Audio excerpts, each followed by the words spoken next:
अस्सलाम वालेकुम व्यूअर्स, क्या हाल है आप सबके। उम्मीद करती हूँ बिल्कुल खैरियत से होंगे, हमेशा खैरियत से रहें और शादोआबाद रहें। इलाही आमीन। फ़ातिमा किचन में खुश आमदीद। आज हम बनाने जा रहे हैं फ़ातिमा किचन में बर्गर, और बहुत ही ज़बरदस्त, बहुत ही यमी यमी से बर्गर। तो जो चीज़ें चाहिए वो नोट कर लें। मैंने पहले लिए है बंद गोभी, 2 नॉर्मल साइज़ के ख्यार, 2 में तक मैं टमाटर लिए थे, और 1 नॉर्मल साइज़ की प्याज, और 1 मुझे अंडा चाहिए कबाब फ्राई करने के लिए, और कबाब उतने जितने के आपने बर्गर बनाने हैं। साथ में मैंने बच्चों के लिए फ्रेंच फ्राइज़ बनाने थे, इसलिए फिर मैंने काट के रख लिए थे। और ख्यार मैंने यहाँ पर लिया है काहू, उसके बाद मायोनीज़, केचप और ब्रेड और बन। आप अगर चाहें तो खाली बन के भी बना सकते हैं, मगर मैंने बन और ब्रेड दोनों के बनाए थे।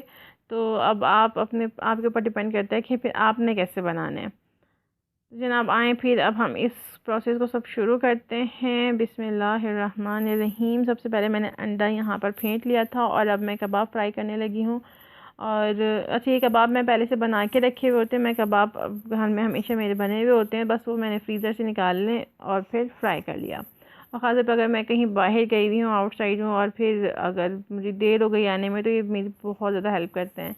अब इतने वहाँ पे कबाब फ्राई हो रहे हैं, इतने में यहाँ पर सब्ज़ी रेडी कर लेती हूँ, जो कि मैंने बर्गर में या बन कबाब में डालनी है। बन को भी मैंने काट ली है, अब मैं ख्यार को पीसेस कर लूँगी। इसके अलावा अब हम प्रोसेस स्टार्ट करते हैं। सारी चीज़ें मैंने यहाँ पर रेडी करके रख ली थी, ताकि मुझे बनाने में टाइम ना लगे और एक चीज़ यहाँ से और वहाँ से ना उठानी पड़े।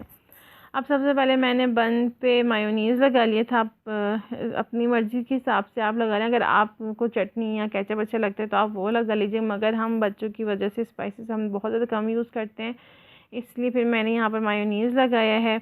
और मैं साथ ही साथ या हाथ के हाथ मैं ब्रेड पे भी लगा लूँगी। वर्ड्स अप एंड डाउन हो गए थे। तो अब इसके बाद मैंने यहाँ पे कबाब रखे हैं, और कबाब रख के मैं इनको अच्छी तरह से पूरे ब्रेड पे या पूरे बन पे फैला लूँगी छुरी की मदद से।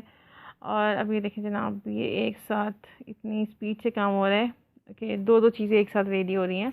अब जनाब यहाँ पे बारी है टमाटर की। अब हमने यहाँ पर रखे हैं टमाटर। टमाटर अगर आपको नहीं पसंद तो आप स्किप भी कर सकते हैं, वैसे बर्गर में या बन कबाब में टमाटर अच्छे लगते हैं। तो अब यहाँ पे मैंने रखा है प्याज, और अब मैं यहाँ पे रखूँगी टमाटर। थोड़ा सा चेंज है ना, सीक्वेंस थोड़ी सी चेंज है। तो जनाब यहाँ पे इस पर ये टमाटर हो गए। अब बारी आती है बंद गोभी की। बंद गोभी ना मैंने थोड़ी सी ज़्यादा रीस कर दी थी। ये थोड़े से अगर बड़े बड़े पीसेस होते तो ये ज़्यादा एडजस्ट हो सकती थी, मगर मैं समझी थी शायद मैंने सलाद के लिए काटना है, इसलिए मैंने इसको छोटा छोटा काट दिया था। तो जनाब यहाँ पे मैंने बंद गोभी रख दी है, और अब मैं एडजस्ट करूँगी इसके ऊपर केचप। अब मैं इसमें केचप लगाऊँगी। और केचप लगाने के बाद मैंने यहाँ पे क्या रखा है, हाँ, केचप लगाने के बाद मैंने यहाँ पे ख्यार रखे थे। हालांकि ख्यार मुझे इसमें पहले रखने चाहिए थे। खैर कोई बात नहीं, सीक्वेंस अब आउट हो ही सकती है। बात सिर्फ ये है कि सब्ज़ी होनी चाहिए, ये सलाद होना चाहिए। तो जनाब यहाँ पे मेरा बर्गर बिल्कुल रेडी था, और अब मैं इस पर रख दूँगी काहू। यहाँ पे सलाद के पत्ते नहीं मिलते, तो ये काहू ही तकरीबन एज अ सलाद के पत्ते हम यूज़ कर रहे थे। देखिए जनाब कितनी ज़बरदस्त लुक आ रही है। अब बारी आती है इसको फ्राई करने की। तो आपने तवे पे हल्का सा तेल डाल के तो इसको दोनों तरफ से हल्का हल्का सा फ्राई कर लेना है। बाज़ लोग जो है वो पहले फ्राई कर लेते हैं, और मतलब गरम कर लेते हैं, हल्के से क्रिस्पी कर लेते हैं, और बाज़ मेरी तरह के जो होते हैं वो फिर बाद में करते हैं। तो मैं चाह रही थी कि अच्छी तरह से क्रिस्पी हो जाए, और आपस में ये बिल्कुल ज़बरदस्त सा एक सैंडविच सा बन जाएगा। ये एक सैंडविच हो गया, और एक ये हो गया है बन कबाब या बर्गर। तो जनाब ये देखिए, मैं दोनों को इस तरह से मैंने तवे पे रख के हल्के हाथ से दोनों तरफ से सेंक लिया था। और अब मैं इसे फाइनल लुक लेना वही कि भूल गई थी। अब मैं आपको कट करके दिखाती हूँ कि ये कैसा है।